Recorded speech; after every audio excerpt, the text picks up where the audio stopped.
हमारी दुनिया बहुत सी रहस्यों से भरी पड़ी है और बहुत से रहस्यों को तो सुलझा लिया जाता है, लेकिन बहुत से रहस्य ऐसे भी होते हैं जो हमेशा के लिए रहस्य ही बनकर रह जाते हैं। आज की कहानी अमेरिका के डीबी कूपर नाम के ऐसे चोर की है जो पूरी दुनिया के लिए आज तक रहस्य ही बना हुआ है। FBI और बहुत सी जांच एजेंसियां इस चोर को पकड़ने के लिए 50 साल से ज़्यादा का समय खर्च कर चुकी है, लेकिन उन्हें अभी तक कोई सफलता नहीं मिली है। स्वागत है दोस्तों आपका हमारी इस चैनल HN स्टोरी पर। ये घटना 24 नवंबर 1971 की है, जब डैन कूपर नाम का एक व्यक्ति काला सूट पहनकर और काला बैग लेकर एक जेंटलमैन की तरह अमेरिका के पोर्टलैंड एयरपोर्ट पर पहुंचता है और टिकट काउंटर से बोइंग 727 प्लेन में अपने लिए $20 में पोर्टलैंड से सिएटल की एक तरफा टिकट बुक कराता है। उस समय अमेरिका के एयरपोर्ट्स में ज़्यादा सुरक्षा के इंतज़ाम नहीं थे, इसीलिए डैन कूपर अपने बैग को आसानी से प्लेन के अंदर ले जाने में सफल हो गए और अपनी सीट 18C पर बैठ जाते हैं। 2:50 PM PST में प्लेन पोर्टलैंड से उड़ती है और उड़ने के कुछ देर बाद कूपर अपने लिए बर्बन ड्रिंक और सोडा ऑर्डर करते हैं। उनके फ्लाइट का सफ़र सिर्फ 30 मिनट का ही था, इसीलिए ज़्यादा समय बर्बाद न करते हुए वे अपने प्लान में लग जाते हैं। डैन कूपर अपने नज़दीक खड़ी फ्लोरेंस शैफना नाम की फ़्लाइट अटेंडेंट को पास बुलाकर उसे एक पर्ची देते हैं। पहले फ़्लाइट अटेंडेंट को लगता है कि कूपर उसके साथ फ्लर्ट कर रहा है, इसलिए वह उसे अपने पर्स में डालती है, लेकिन फिर कूपर उसकी तरफ झुककर धीरे से उसे वह पर्ची पढ़ने का। उस पर्ची में लिखा था कि उसके पास बैग में बम है और अटेंडेंट को उसके पास बैठने को कहा गया था। इसके बाद अटेंडेंट घबराकर उसके पास बैठ जाती है और कूपर को बम दिखाने को कहती है, तो कूपर अपना बैग थोड़ा सा खोलकर उसे बम दिखाता है और अपनी मांग उसके सामने रखता है और कहता है कि उसे $2 लाख और 4 पैराशूट चाहिए, नहीं तो वह प्लेन को बम से उड़ा देगा और अगर उसकी मांगे मान ली जाती है तो वह सभी यात्रियों को सुरक्षित जाने देगा। शैफनर डैन कूपर की मांगों को लेकर कॉकपिट में बैठे पायलट के पास पहुंचती है और पायलट कूपर की सभी मांगों को सिएटल के एयर ट्रैफिक कंट्रोल तक पहुंचाता है। ये खबर FBI और पुलिस तक पहुंच जाती है और उन सभी को पता लग चुका था कि प्लेन हाईजैक हो चुका है।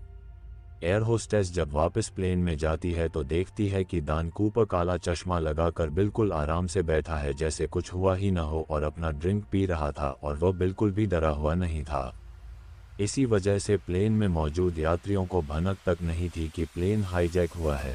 उधर यात्रियों की जान बचाने के लिए FBI द्वारा डैन कूपर की सब मांगों को मान लिया जाता है और वे चालाकी दिखाते हुए $2 लाख को $20 के नोटों से भरते हैं ताकि बैग ज़्यादा भारी हो सके, और सभी नोटों के सीरियल नंबर भी तय किए जाए हैं ताकि बाद में कूपर को पकड़ने में आसानी हो सके। 5:39 पर PST में प्लेन सिएटल के एयरपोर्ट पर लैंड करता है और कूपर की मांग के पैराशूट और पैसे मिलने के बाद वह अपने वादे के मुताबिक सभी 36 यात्रियों को प्लेन से सुरक्षित उतरने देता है।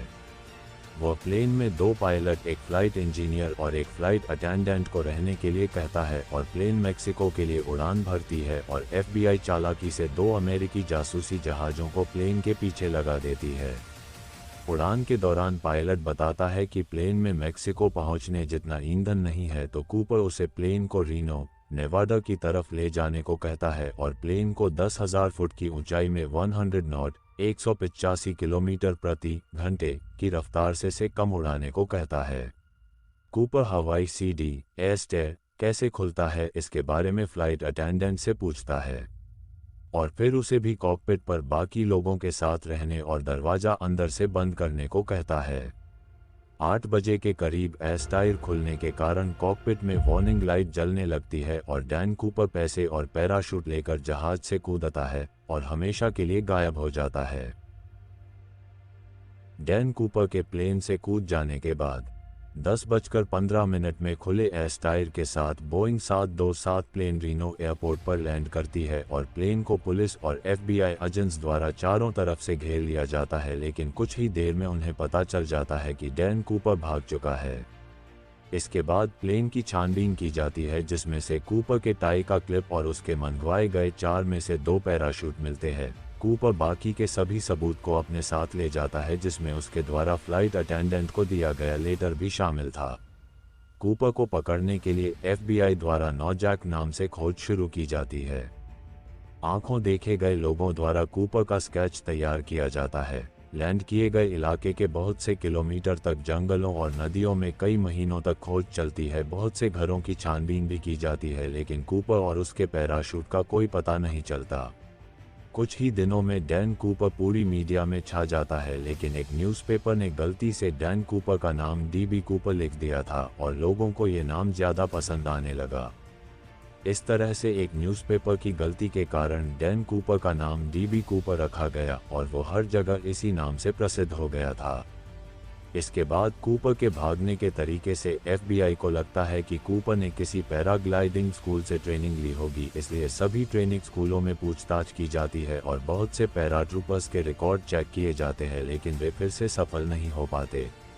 बहुत सी छानबीन के बाद भी जब कूपर का कुछ पता नहीं चला तो लोग मानने लगे कि लैंडिंग के दौरान कूपर की मौत हो गई होगी, पर उसके मौत का भी कोई प्रमाण नहीं मिल सका, क्योंकि न कूपर की लाश कभी मिली, न पैसों का बैग और न ही पैराशूट कभी मिल पाया। लेकिन घटना के 8 साल बाद 10 फरवरी 1980 को 8 साल के ब्रायन इंग्रम नाम के बच्चे को कोलंबिया नदी के किनारे अपने परिवार के साथ रेत के नीचे दबे हुए $20 के नोटों के 3 बंडल मिलते हैं। बहुत सालों से रेत के नीचे दबे होने के कारण नोट खराब हो गए थे, पर बीच के कुछ नोट अभी भी सुरक्षित थे और अधिकारी इन नोटों के सीरियल नंबर देखकर पहचान जाते हैं कि ये वही नोट है जो उस रात कूपर को दिए गए थे। इस घटना के बाद कूपर के केस ने फिर से तेजी पकड़ी। ये नोट यहाँ कैसे पहुँचे, इस पर बहुत विवाद हुआ। किसी का कहना था कि ये कूपर ने फिरौती में मांगे नोटों का कभी इस्तेमाल नहीं किया और उन्हें यहाँ छुपा कर रख दिया था, और किसी का कहना था पैराग्लाइडिंग के समय नोट के कुछ बंडल कूपर के बैग से गिरकर यहाँ आ गए। ऐसी ही बहुत सी कहानियां बनाई गई, पर इस घटना से कूपर का कुछ भी पता नहीं चल पाया। लेकिन डीबी कूपर की हाईजैकिंग के बाद उनसे जुड़ा ये पहला सबूत मिला था।